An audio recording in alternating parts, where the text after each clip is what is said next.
15ാം കേരള നിയമസഭയുടെ 11ാം സമ്മേളനത്തിന് തിങ്കളാഴ്ച തുടക്കം. ജൂലൈ 25-ന് സമ്മേളനം സമാപിക്കുമെന്നും സ്പീക്കർ എൻ ഷംസീർ അറിയിച്ചു. ഈ മാസം 13 മുതൽ 15 വരെ സമ്മേളനം നിർത്തിവെച്ച് നിയമസഭാ ഹാളിൽ ലോക കേരള സഭയും നടത്തും. അതേസമയം എംപിമാരായി വിജയിച്ച മന്ത്രി കെ രാധാകൃഷ്ണൻ, ഷാഫി പറമ്പിൽ എന്നിവർ ഈ മാസം 17-ന് മുൻപ് ഇരട്ട പദവികളിൽ ഒരെണ്ണം ഒഴിയേണ്ടി വരുമെന്നും സ്പീക്കർ അറിയിച്ചു. നടപ്പ് സാമ്പത്തിക വർഷത്തേക്കുള്ള ബജറ്റിലെ ധനാഭ്യർത്ഥനകൾ വിശദമായി ചർച്ച ചെയ്ത് പാസാക്കുന്നതിനാണ് ഈ നിയമസഭാ സമ്മേളനം ചേരുന്നത്. ആകെ 28 ദിവസം ചേരാൻ നിശ്ചയിച്ച ഈ സമ്മേളനത്തിൽ ജൂൺ 11 മുതൽ ജൂലൈ 8 വരെ 13 ദിവസം ധനാഭ്യർത്ഥനകൾ ചർച്ച ചെയ്ത് പാസാക്കുന്നതിനാണ് സമയം കണ്ടെത്തുക. കേരള പഞ്ചായത്തി രാജ് മുനിസിപ്പാലിറ്റി 2ാം ഭേദഗതി ബില്ലുകൾ ഈ സഭയിൽ അവതരിപ്പിക്കും.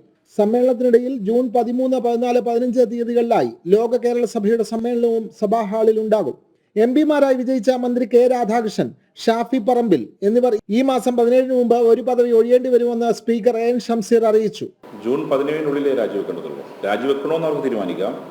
അതും അവരുടെ പവറാണ്, ഡിസ്ക്രിഷണറി പവറാണ്. 17-നുള്ളിൽ മാത്രമേ സഭയിൽ നിന്ന് ഒഴിയേണ്ടതുള്ളൂ.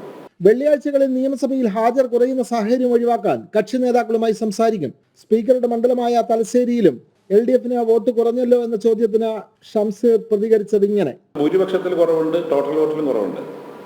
അത് സ്വാഭാവികമായും ഒരു തെരഞ്ഞെടുപ്പിനകത്ത് ഇടതുപക്ഷത്തിനെതിരെ വരുമ്പോൾ സ്വാഭാവികം സ്പീക്കറുടെ മണ്ഡലത്തിന് മാത്രം പിടിച്ചേക്കാൻ പറ്റില്ലല്ലോ.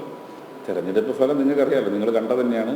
18-1-1 ആണ് കഴിഞ്ഞ തെരഞ്ഞെടുപ്പിൻ്റെ ഒരു റിപ്ലിക്ക അതന്നെ ഉണ്ടായിട്ടുള്ളത്. അത് ബന്ധപ്പെട്ട മുന്നണികൾ ചർച്ച ചെയ്യും. ഞാൻ 2 പക്ഷത്തില്ലാത്തതുകൊണ്ട് അതിനെക്കുറിച്ച് കമന്റ് ചെയ്യുന്നില്ല. നിയമസഭാ നിയുക്ത സെക്രട്ടറി ഡോക്ടർ N കൃഷ്ണകുമാറും സ്പീക്കറുടെ വാർത്താ സമ്മേളനത്തിൽ പങ്കെടുത്തു. ജനം, തിരുവനന്തപുരം.